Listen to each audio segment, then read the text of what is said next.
Assalamualaikum warahmatullahi wabarakatuh. Halo semua. Kali ini kami akan membahas mengenai gaya Lorentz. Tapi sebelum masuk ke materi, saya akan mengajak kalian untuk berkenalan terlebih dahulu kepada teman-teman yang akan membantu saya mempresentasikan mengenai materi ini. Yang pertama ada Ahmad Zulkarnain, kemudian Karisma Tiara Koirunisa, Mawarti, Monica Aprilia, Saniatul Hidayah, Siti Rohana, dan yang terakhir Widya Lestari.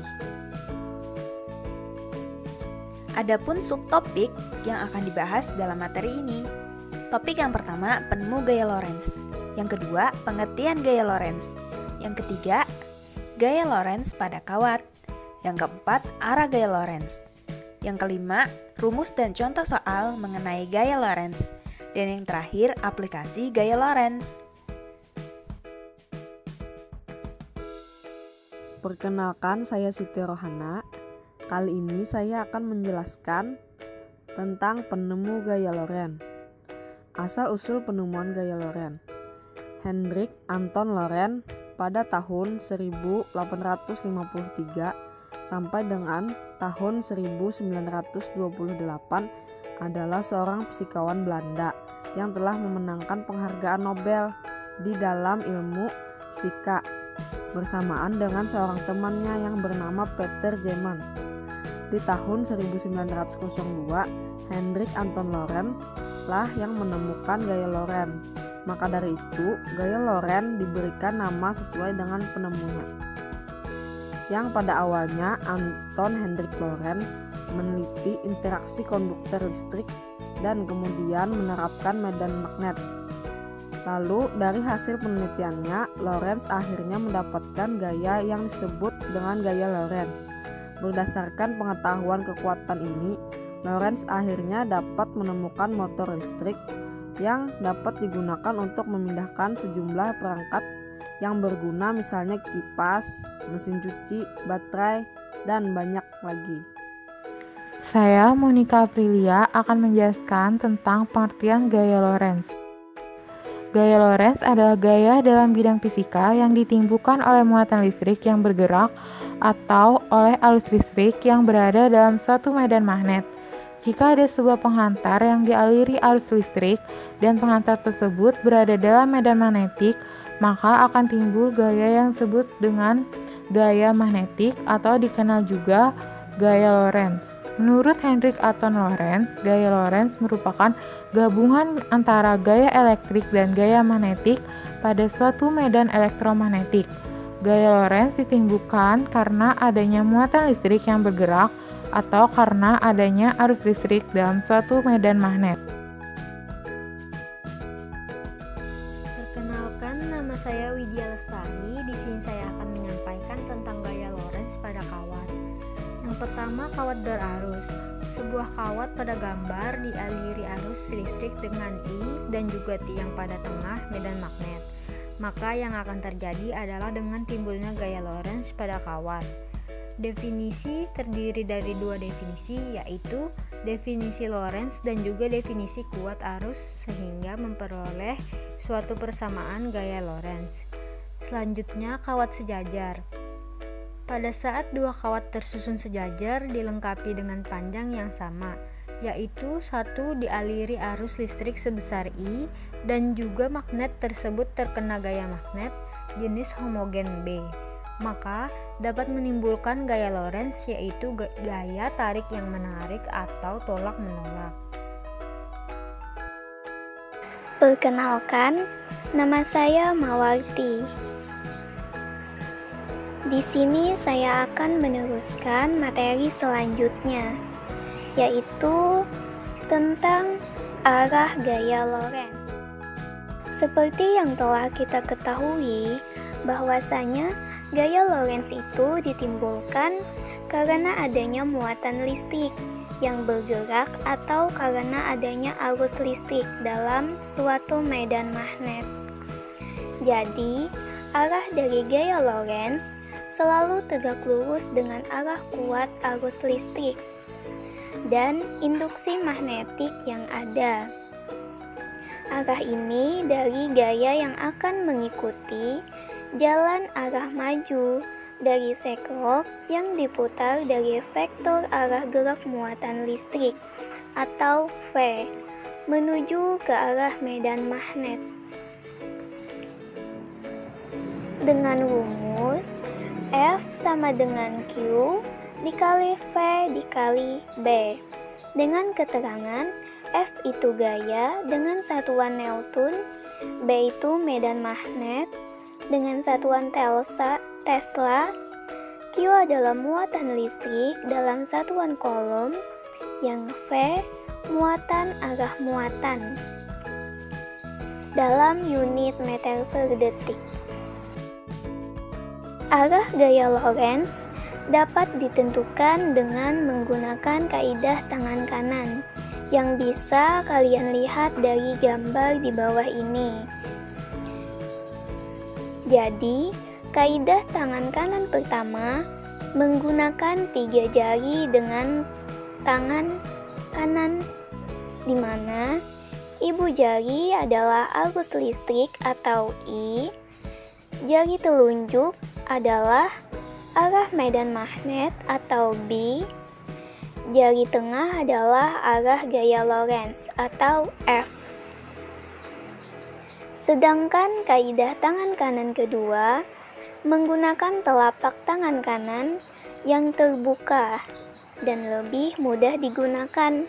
Terlebih lagi, jika sudut alfa tidak lebih dari sama dengan 90 derajat, di mana ibu jari adalah arah arus listrik atau I, keempat jari lain adalah arah medan magnet atau B, telapak tangan adalah arah gaya Lorentz atau F. Jadi, besarnya sudut alfa tidak mempengaruhi arah gaya Lorentz, karena arah gaya Lorentz itu selalu tegak lurus dengan arah arus listrik dan medan magnetik. Perkenalkan, saya Stanitul Hidayah akan membahas tentang rumus dan juga contoh soal. Untuk rumus gaya Lorentz yang pertama yaitu gaya Lorentz pada muatan bergerak dalam medan magnet. Rumusnya, gaya Lorentz sama dengan Q dikali P dikali B dikali sinus alfa, di mana Q adalah bentuk muatan listrik dengan satuan Coulomb, P adalah kecepatan dari muatan listrik dengan satuan meter per sekon, B adalah kuat medan magnet dengan satuan Tesla, dan alfa adalah bentuk sudut yang dibentuk oleh B atau medan magnet dan juga kecepatan. Untuk mempermudah mengingatnya, ingat ayat ini. Kok Vespa baru sih? Sekali lagi, kok Vespa baru sih? Koknya menunjukkan Q, Vespa menunjukkan P, baru menunjukkan B, dan C-nya menunjukkan sinus alfa. Kedua, gaya Lorentz pada kawat berarus. Rumusnya yaitu B dikali I dikali L dikali sinus alfa, di mana L adalah panjang kawat dengan satuan meter, I adalah kuat arus yang mengalir pada kawat dengan satuan ampere, B adalah kuat medan magnet dengan satuan Tesla, dan alfa adalah sudut yang dibentuk oleh B dan I. Untuk mempermudah mengingat rumusnya, ingat ayat ini. Bill Sina. Langsung saja kita baca Bill Sina. Ketiga, ada gaya Lorentz pada kawat sejajar. Rumusnya adalah gaya Lorentz sama dengan F1 sama dengan F2 sama dengan permeabilitas vakum dikali I1 dikali I2 dibagi 2πA, di mana F1 adalah bentuk dari gaya tarik-menarik dan tolak-menolak pada kawat 1 dengan satuan Newton, F2 adalah gaya tarik-menarik juga tolak-menolak pada kawat 2 dengan satuan Newton, I1 adalah kuat arus yang telah mengalir pada kawat 1 dengan satuan ampere, dan I2 kuat arus yang akan mengalir pada kawat 2. Satuannya juga sama dengan I1 yaitu ampere. Kemudian ada permeabilitas dari vakum, memiliki nilai 4pi dikali 10 pangkat minus 7. Dan alfa adalah, A, yaitu jarak di antara kedua kawat dengan satuan meter. Untuk mempermudah mengingat rumus gaya Lorentz pada kawat sejajar, ingat ayat ini. Permen lili dibagi 2. Sekali lagi, permen lili dibagi 2. Permen menunjukkan permeabilitas, lili menunjukkan I1 dan juga I2 dibagi 2. Contoh soal yang pertama. Diketahui pada sebuah kawat yang dialiri oleh listrik 10 ampere dengan arah ke atas yang berada di dalam suatu medan magnetik 0,5 Tesla dengan ikut membentuk sebuah sudut 30 derajat terhadap kawat tersebut. Apabila panjang dari kawat tersebut adalah 10 meter, tentukan besar dari gaya Lorentz yang akan sesuai dengan kawat. Untuk mempermudahnya, pertama kita tulis terlebih dahulu apa saja yang diketahui. Di sini yang diketahui ada kuat arus listrik sebesar 10 ampere. Kemudian ada medan magnetik dengan lambang B sebesar 0,5 Tesla dan sudut yang terbentuk dengan lambang alfa sebesar 30 derajat. Dan panjang kawatnya adalah 10 meter. Ditanyakannya adalah tentukan besar dari gaya Lorentz yang akan sesuai dengan kawat. Gaya Lorentz mana yang dipakai? Kita lihat di soal pada sebuah kawat yang dialiri oleh listrik. Ini menunjukkan bahwa rumus yang harus dipakai adalah gaya Lorentz pada kawat berarus. Rumusnya adalah B dikali I dikali L dikali sinus alfa. B-nya menunjukkan medan magnet, I-nya menunjukkan kuat arus, L-nya menunjukkan panjang kawat, dan sinus alfa. Alfanya menunjukkan besar sudut yang terbentuk. B atau kuat medan magnetnya adalah 0,5 dikali kuat arusnya 10 ampere dikali dengan panjang kawatnya 10 meter dan sinus 30 derajat. 10 dikali 10 adalah 100 dikali 0,5, 50. Sinus 30 derajat. 30 adalah sudut istimewa dengan nilai sinusnya setengah. Sehingga setengah dari 50 adalah 25 Newton. Jadi besar gaya Lorentz yang sesuai dengan kawat adalah sebesar 25 Newton. Hai, saya Karisma Tiara Khairunisa akan melanjutkan mengenai pembahasan soal nomor 2, 3, dan 4. Pertama-tama kita bahas soal nomor 2 dulu ya. Panjang dari sebuah kawat diketahui 4 meter dengan dialiri aliran arus listrik sebesar 25 ampere. Kawat ini berada di dalam pengaruh dari medan magnet sebesar 0,06 Tesla yang akan membentuk sebuah sudut 30 derajat terhadap kawat. Maka, berapakah jumlah besar gaya Lorentz yang sudah bekerja pada kawat tersebut? Nah, dari soal kita sudah tahu bahwa rumus yang akan digunakan adalah rumus pada kawat yang berarus. Karena pada kalimat terakhir, kita dapat temukan yaitu gaya Lorentz yang sudah bekerja pada kawat tersebut. Otomatis, kawat tersebut telah mengalami yang namanya gaya Lorentz atau telah dialiri oleh sebuah arus. Nah, penyelesaian yang pertama kita harus menggambarkan dulu sebuah kawat yang menuju ke atas dengan I atau aliran listriknya 25 ampere. Kita tulis diketahui I sama dengan 25 ampere. Kemudian, panjang dari kawat tersebut atau L sama dengan 4 meter. Kemudian, medan magnet yang mempengaruhi sebesar 0,6 Tesla. Kita tarik garis ke arah kiri dengan B sama dengan 0,6 Tesla. Jangan lupa untuk ditulis diketahuinya ya. Kemudian, membentuk sebuah sudut 30 derajat. Oleh karena itu, dari titik ujung yang B tadi kita hubungkan ke titik ujung tiang tersebut atau kawat tersebut. Kemudian kita tarik garis membentuk sudut 30 derajat, yaitu alfanya 30 derajat. Setelah kita dapat semua apa saja yang kita ketahui, maka kita lanjut ke ditanya. Apakah yang ditanya? Yang ditanya adalah jumlah besar gaya Lorentz. Otomatis maka lambangnya adalah FL atau F saja juga boleh. Nah, ada cara cepat untuk mengingat rumusnya. Jika kata kuncinya adalah kawat yang berarus, maka rumusnya adalah bil sin A. Bil sin A. Bil sin A. Maka kita jawab, kita tulis rumusnya seperti ini dulu, yaitu FL sama dengan B dikali I dikali L dikali sin alfa. Kita ketahui yaitu B-nya 0,6 Tesla dikali I-nya 25 ampere dikali 4 meter dikali sin alfa. Alfanya yang terbentuk adalah 30 derajat. Maka FL atau F diketahui sama dengan 3 Newton. Jadi besarnya gaya Lorentz yang bekerja pada kawat adalah 3 Newton. Jadi kata kunci dari soal nomor 2 adalah yang pertama, kita harus memahami pertanyaannya terlebih dahulu. Apakah dia kawat berarus, apakah dia kawat sejajar. Kemudian yang kedua, kita gambarkan. Setelah kita gambarkan, kita bisa mengetahui apa-apa saja dan rumus apa saja yang bisa kita gunakan dan memecahkan soalnya.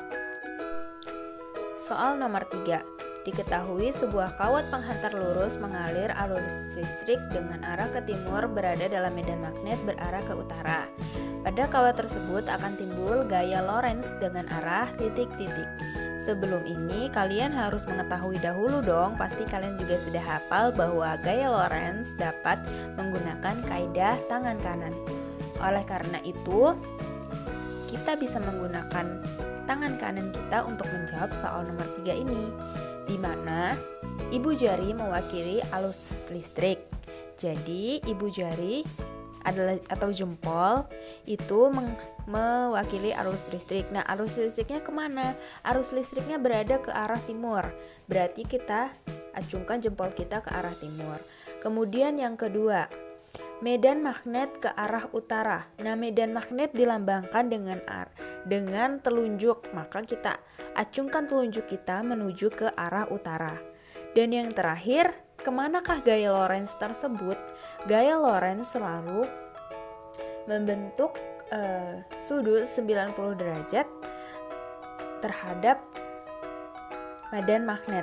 Jadi ketika medan magnetnya berada ke atas, maka gaya Lorentz-nya menuju ke arah luar bidang, atau ketika kita menggunakan tangan kanan kita, medan magnetnya akan menuju ke arah kita atau ke arah pembaca. Jadi bisa disimpulkan arah gayanya yaitu ke arah menuju keluar bidang atau ke arah pembaca. Jadi kata kunci yang nomor 3 ini kalian harus mengetahui dulu arah mata angin, yaitu utara, barat, selatan, dan timur. Yang kedua, kalian harus hafal bahwa arah gaya Lorentz dapat ditentukan menggunakan kaidah tangan kanan. Kemudian kalian juga harus tahu yang terakhir, bahwa gaya Lorentz itu selalu membentuk sudut 90 derajat kemanapun arah dari telunjuk atau medan magnet tersebut. Mohon maaf, terdapat sedikit kesalahan bahwa telunjuk atau medan magnet itu selalu membentuk sudut 90 derajat terhadap arus listrik atau yang mewakili jempol. Jadi bukan terhadap gaya Lorentz, tetapi medan magnet 90 derajat terhadap arus listrik jika dikaidahkan dengan tangan kanan. Baik, soal yang terakhir, diketahui kawat lurus berarus listrik I berada di antara kutub utara dan selatan sebuah magnet. Kemanakah arah gaya Lorentz pada kawat? Jadi kita bisa lihat di gambar ya, ada sebuah kawat berada di tengah-tengah kutub magnet. Jadi I atau kawat berarus tersebut berada di tengah-tengah kutub magnet. Di sebelah kanannya ada kutub magnet selatan dan di sebelah kirinya ada kutub magnet utara. Nah, kuncinya apa? Untuk menjawab soal nomor 4 ini kita harus mengetahui dulu bahwa arah medan magnet itu mengarah dari kutub utara ke kutub selatan. Jadi otomatis kita bisa mengetahui arah medan magnet atau B atau yang biasa dilambangkan sebagai telunjuk. Itu berarti dari arah utara ke selatan. Otomatis kita rentangkan tangan kita ke arah samping, kemudian kita arahkan telunjuk kita ke arah kanan, seperti mau menembak. Ke arah kanan telunjuk kita, ke arah tangan, ke arah kanan telunjuk kita. Nah, setelah itu kita lihati, kita cermati lagi soalnya bahwa di situ ada I, yaitu arus listrik. Nah, arus listriknya ini mengarah ke atas. Pada soal itu mengarah ke atas. I itu biasanya dilambangkan sebagai jempol. Jempol kita angkat, kita tarik ke atas seperti orang menembak, persis seperti orang menembak. Jempol ke arah atas, kemudian telunjuk ke arah samping kanan. Nah, sisanya arah yang dari tengah ini adalah sebuah gaya Lorentz. Jadi bisa kita ketahui ketika telunjuk mengarah ke arah kanan dan jempol sebagai arus listrik mengarah ke arah atas, otomatis gaya Lorentz yang diwakili oleh jari tengah mengarah masuk ke dalam bidang kertas. Jadi bisa diketahui jawabannya adalah masuk ke bidang kertas. Bisa dilihat pada gambar di slide jawaban ya. Terima kasih. Perkenalkan, nama saya Ahmad Zulkarnain. Di sini saya akan melanjutkan presentasi dari teman saya. Selama beberapa menit ke depan, saya akan menemani para penonton yang cantik dan ganteng ini untuk memahami pengaplikasian gaya Lorentz terhadap benda yang sering kita lihat, bahkan benda yang sering kita pakai setiap harinya. A. Motor listrik. Motor listrik digunakan untuk mengubah energi listrik menjadi energi gerak. Sebuah motor listrik sederhana terdiri dari dua bagian. Yang pertama, bagian stator, yaitu bagian yang tidak bergerak, biasanya adalah magnet. 2. Bagian rotor, yaitu bagian yang bergerak dan berputar seperti komutator dan kumparan. Pada motor lebih kompleks biasanya memiliki kumparan lebih dari satu untuk membuat gerak semakin lembut. Motor listrik biasanya digunakan pada kipas angin dan dinamo lainnya. Contohnya seperti gambar sederhana ini. Di sini ada medan magnet utara ke arah kanan dan kumparannya mengarah ke atas. Jika dengan kaidah tangan kanan, maka gaya Lorentz mengarah ke bawah. Sedangkan medan magnet selatan berarti gaya Lorentz ke atas. Karena terdapat cincin atau komutator, maka dia akan bergerak terus, namun akan terlihat sedikit berhenti karena arusnya berubah. Karena pada cincin tersebut terdapat belahan, maka gerakan akan seperti berhenti sebentar, jadi bergerak berhenti, terus lagi bergerak berhenti sampai arusnya kembali semula. Untuk mengatasinya agar bergerak semakin lembut, jadi di sini hanya terdapat dua fase motor. Nanti kita ganti cincinnya menjadi 4 dan kumparannya menjadi 4. Jadi pada setiap saat akan ada gaya Lorentz yang menyebabkan dia bergerak. Untuk menghasilkan putaran yang lebih cepat, biasanya dengan cara yang pertama menambahkan arus listrik, yang kedua menambahkan jumlah lilitan, yang ketiga memperkuat medan magnet, dan yang keempat memasukkan besi lunak pada kumparan. B. Alat ukur listrik. Prinsip kerja alat ukur listrik adalah mengubah energi listrik menjadi energi gerak. Contohnya adalah galvanometer. Seperti pada gambar ini, ketika arusnya mengalir, maka jarum akan bergerak. Dia tidak membutuhkan komutator karena tidak mau bergerak berputar. Hanya bergerak sedikit, kemudian dilepaskan, dia balik lagi.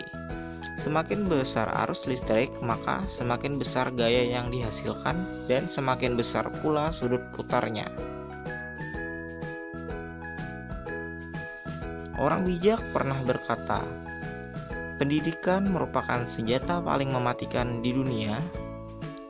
Fokuslah jadi produktif lalu gapai mimpimu. So, jangan pernah menyerah, terus belajar, dan mudah-mudahan materi ini bisa bermanfaat untuk kita semua. Kami dari kelompok 4, terima kasih. Wassalamualaikum warahmatullahi wabarakatuh.